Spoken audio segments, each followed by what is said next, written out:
si vos me vieras que estoy haciendo, te cantaría de risa. ¿Qué estás haciendo? Le estoy dando la mamadera a un cachorrito. No me jodas, justo de lo que vamos a hablar, boluda. Y de hecho tienen hambre. Después poner una botellita de plástico con agua caliente cerquita, para que no tengan que hacer tanta fuerza en calentarse. Sí, están arropados todo el día. Muy bien. Bueno, estamos en conexión telefónica con una amiga desde que compañera de la Ciudad Autónoma de Buenos Aires. Hoy no sé por dónde andará, porque anda recorriendo, haciendo tarea periodística. ¿Cómo andás, Daniela Farina? Hola, ¿cómo estás, Marita? Sigo en San Marcos Sierras, en Córdoba, y estoy asombrada porque me estás contando que estás cuidando un cachorrito. Me muero de amor. Sí, son bisnietos. Yo a veces le cuento a la gente, yo salgo en LT3 a la noche, generalmente, y se sienten los ladrillos, que acá es una casa inclusive de tránsito, de algunos bichitos, y mi perra tuvo cachorritos, son cane corse, tengo el papá también, la perra la trajeron para que el perro mío, digamos, su novio, por decirlo de la mejor manera, y a la mitad del camino le dijeron, si la querés te la dejamos.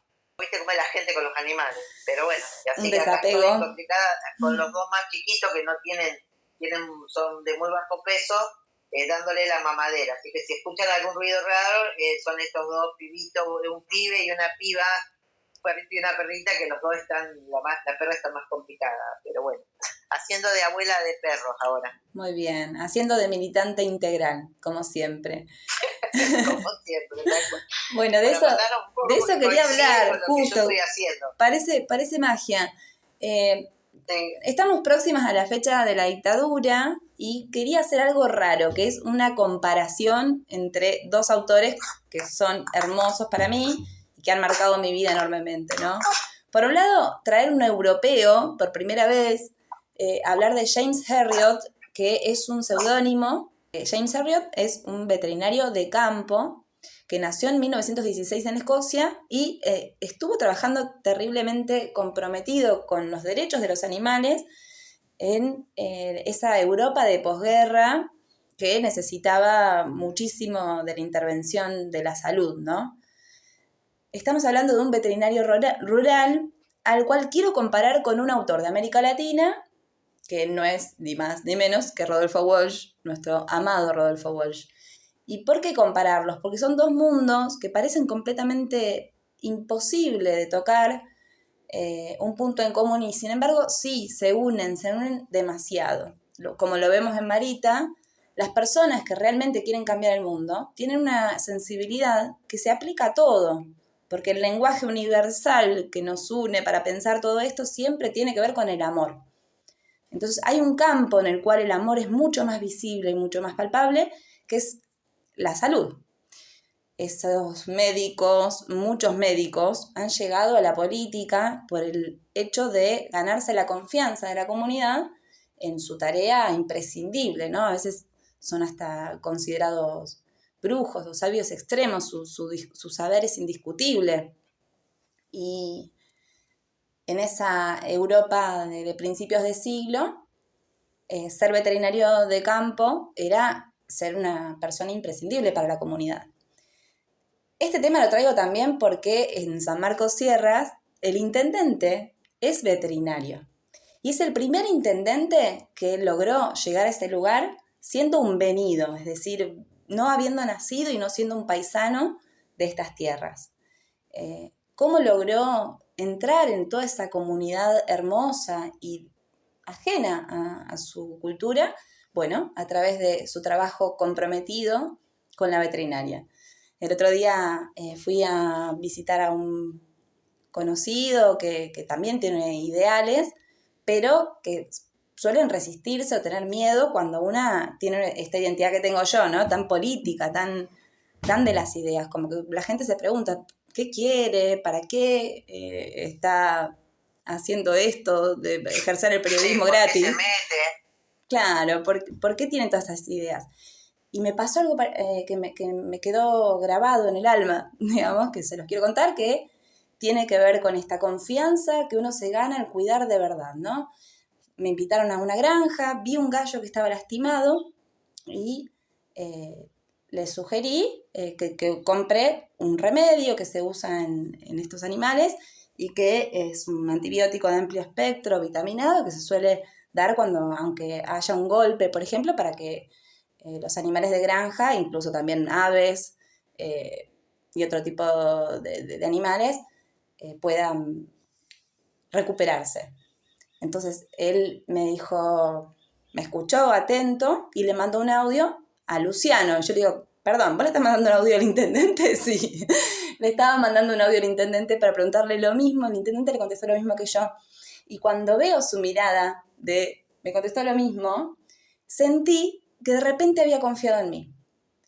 Entonces, eso es lo que vengo a traer un poquito, que es esa coherencia que a veces se da entre un discurso político y una práctica del cuidado. Tenemos dos formas de intervenir en la realidad, ¿no? Una es cuidando esas heridas que generan las injusticias o el sistema, esas enfermedades, ¿no? Y la otra es denunciando el origen de esas medidas, ¿no? Yo creo que no hay uno sin el otro, no deberían existir uno sin el otro. Y cuando existen, a veces se logra esta disociación en la que el cuidado se confunde con ideas de exterminio. Entonces, exactamente. Entonces, aquellos que quieran la ecología tendrían que tener ese pensamiento político coherente con esa ecología, pero a veces van por campos muy separados y para mí nuestra tarea es unirlo para que la gente no dude jamás de que lo que nos mueve es el amor y de lo que nos mueve es las ganas de defender la salud, ¿no? Y volvamos entonces a contarles quién es James. Yo leí un solo libro de él porque los demás nunca los conseguí, están en inglés, es muy poco difundido, pero es muy famoso para todas las personas que quieren ser veterinarios, que quisieron ser veterinarios, que básicamente es casi la totalidad de la población, hasta los 5 o 4 años, la mayoría de los chicos quieren ser veterinarios o veterinarias, si tienen una salud más o menos potable dentro del mundo donde habitan, porque es el lenguaje primario del amor, digamos, en ese lenguaje con los animales se da las primeras formas de comunicación no verbal que para mí son indispensables, por eso los niños para mí deberían crecer siempre con animales, no solo porque les genera defensas, esas pequeñas dosis de bacterias que puede aportar un animal a tu vida, sino por la inteligencia emocional que desarrollas, ¿no? Sí, con los niños autistas hay muchos estudios que justamente, fíjate vos, en la cercanía a los animales domésticos, la terapia con ecuestre, ¿no? Con caballos, tan particular con chicos que padecen esta enfermedad, está probada en todo el mundo. Exacto. Bueno, muchas veces el trauma hace que no nos podamos conectar con los presentes y cuando te tenés que vincular con un animal, ahí encontrás toda esa información de tu cuerpo, ¿no? Hablemos entonces de James Herriot. Él se creó un seudónimo, su nombre real era James Alfred White. Ahí se escucha el bebé. Hay un bebé ahí. Sí, perdón. Nos muteamos. Estaba silencio. Bueno, él era veterinario en Yorkshire. Miren cómo pronuncio. Explica un poco cómo es su vida cotidiana. Ya de grande empezó a escribir, ¿no? Y empieza a hacer relatos de diferentes anécdotas de cómo era ser veterinario de campo.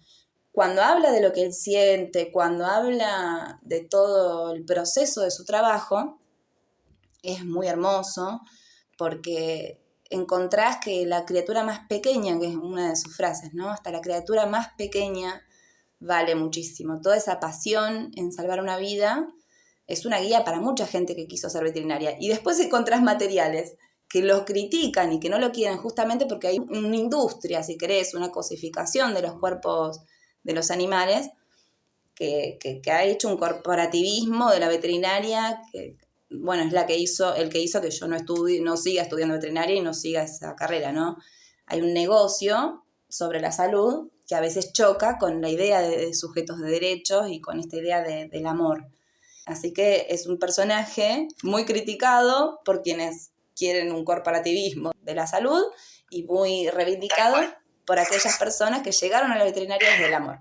Sí, bueno, digamos de la cuestión política de la cual las dos profesamos, es parte, digamos, de esa doctrina, el amor, ¿no? Fíjate vos que se utiliza el amor como una variable política en lo que uno cree y no lo utilizan otros partidos políticos. Ahí te mandé una foto del que lloraba para que lo veas después. Dale, y bueno, lo vamos a agregar acá. Agradecerte como siempre, bueno, el aporte, ¿no? Y la coincidencia que a pesar de las distancias que tenemos, digamos, del lugar donde estás vos a donde estoy yo, que siempre hay una coincidencia, ¿no? Sí, en lo una que pensamos sincronía. que queremos hacer, sin habernos puesto de acuerdo, además, vale aclarar. Sí, pero bueno, tengo unas cositas más, rápido.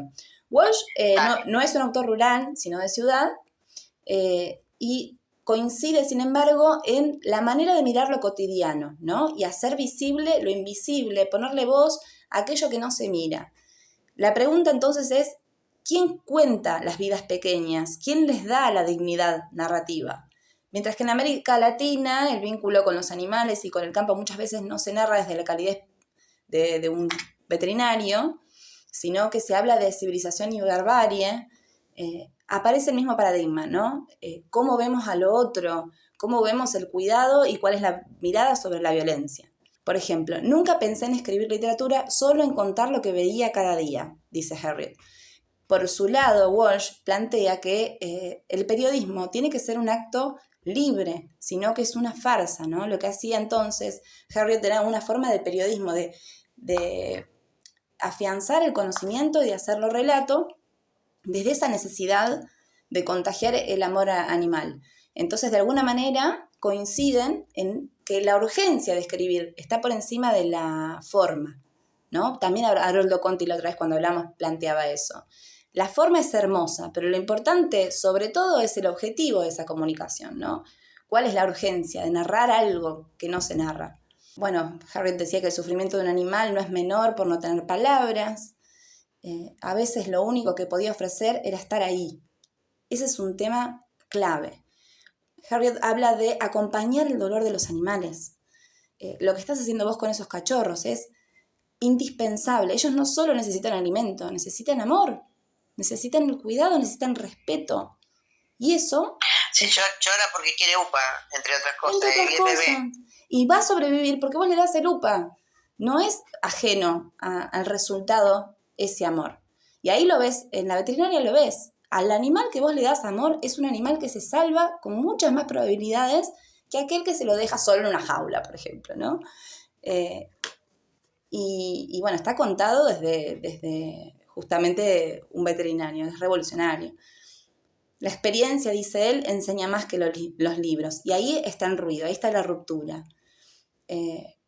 También decía que contar historias es una forma de recordar, pero desdeñaba de ese conocimiento intelectual, de esos libros que hacían esto, ¿no? Una mercantilización de los cuerpos y que dejaban de lado la empatía. Entonces Walsh lo que viene a aportar ahí es que la empatía forme parte de la ciencia. Walsh inventa una forma de escritura que es hacer del periodismo literatura. Eso no solo es por una cuestión de marketing, de lo bello que puede llegar a ser. Y hacer historia. Una ficción. Porque lo que escribimos después queda la historia. Exacto. Queda plasmada la historia en los diarios. Él registró la historia y la escribió, pero encima la llevó a la ficción. ¿Para qué? Para llegar a otros públicos, ¿no? Públicos como el de, si no hubieran sido tan corridos las etapas, ¿no? y los lugares, públicos como el mismo James podría haber leído a Walsh para entender los orígenes de ese dolor contra el que él combatía, ¿no? Pero hay una disrupción, hay un ruido muchas veces entre quienes difunden el conocimiento y quienes sienten eso que el conocimiento dice que hay que sentir, ¿no?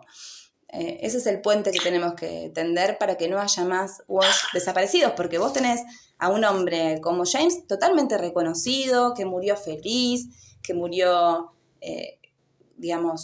recordado, hay un museo con su nombre, pero del otro lado tenés a un periodista, un historiador, que terminó asesinado, que su vida fue muy breve, muy castigado, ¿no? Y que era imprescindible para que vivan aquellos otros que aman desde lo cotidiano.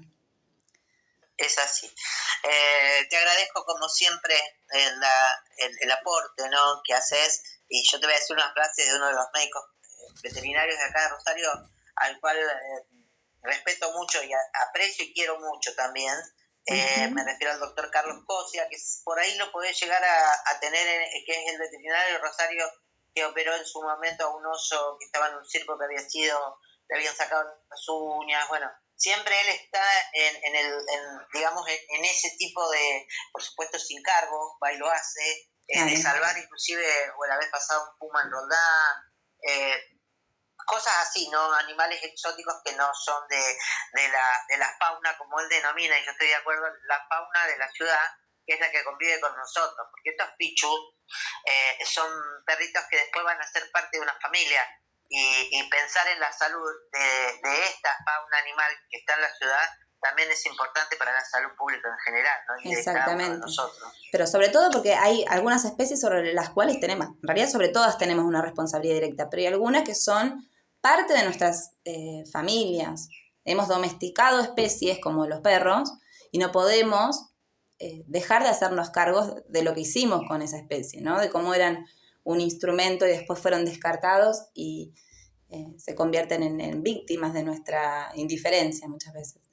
Y lo mismo pasa con las palomas, lo mismo pasa obviamente con los felinos. Y hay otro tipo de animales que son un híbrido entre lo doméstico y lo salvaje. Y después obviamente tenemos la responsabilidad política y social sobre los animales salvajes. Pero en realidad la conciencia sobre cualquier forma de sufrimiento, como decía el Che Guevara, es la clave para unir todas estas diferentes personas que han querido cambiar el mundo con su vida y no vivir al pedo, y hacer un poco un relato donde aquel que no sabe mucho pueda distinguir a ciencia cierta y simplemente por dónde va el camino del amor. Te mando un abrazo gigante. Bueno, otro abrazo. Gracias por cuidar a esos bebés. Un abrazo, genial. Ahí te mandé la foto para que lo veas. Dale. Chao, amor. Chau, hasta luego. Le agradecemos a la querida amiga, como siempre, Daniela Farina, por estar,